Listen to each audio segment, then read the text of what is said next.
Gidan rahoto.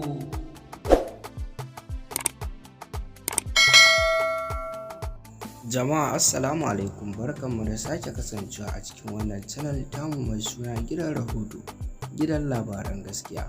A yau dai muna ɗauke da labarin wannan sabuwar waƙar da wannan jarumi ne yake fitarwa mai suna Hamisu Breaker. Amma kafin mu tsunduma cikin shirin kai tsaye, ku daure ku danna mana subscribing sannan ku danna alamar ƙararrawar sanarwa. Hakan ne kaɗai zai baka dama da mun saki sabon aiki ya zo gare ka a wannan channel tamu mai suna gidan rahoto. Hakika kamar yadda kuke gani, Hamisu Breaker kowa dai ya sani mawaƙi ne wanda daga baya yake ƙoƙarin fara harka na fim, ko kuma in ce muku ya fara harka ta fim. Amma menene, kun san an ce kowa da inda Allah ya tsaye da shi. Shi dai wannan jarumi ya fi samu ta ɓangaren waƙa. Kamar yadda kuke gani dai ga yadda ake ɗaukar bidiyon waƙar nan, ga kuma masoya masu kallo da kuma 'yan mata da samari da aka tara a wannan waje mai albarka.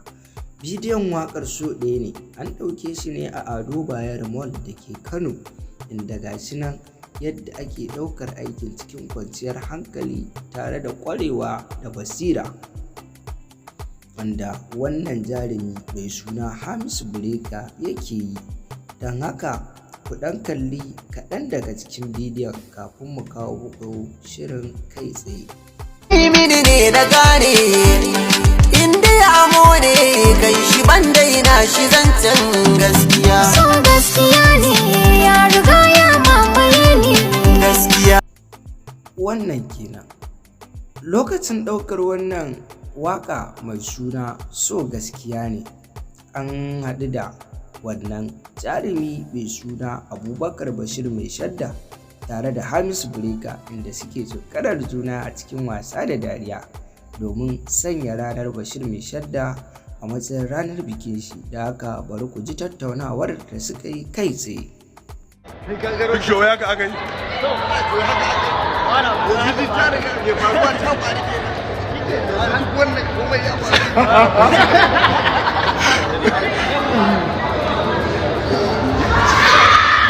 Ya bi shi wala ka halakar da ni.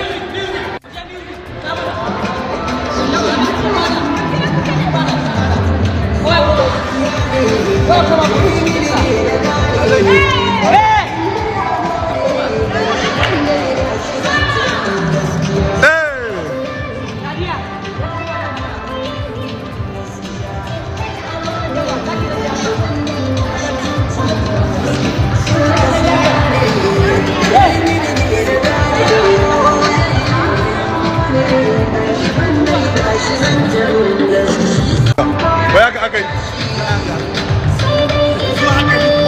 komai kawai mai faruwa tare. Wannan kenan. Jama'a kar da ku manta, idan wannan ne farkon zuwan ka wannan channel ta mai suna gidan rahoto, muna buƙatar ka danna alamar subscribing sannan ka danna ƙararrawar sanarwa. Muna godiya masoya da liking, comment da share da dai sauransu. Allah ya bar zumunci. Ku ci gaba da bibiyar mu a wannan channel mai suna gidan rahoto. Insha Allah da abu ya faru za mu riga sanar da ku. Mun gode. Gidan rahoto ta ku ci.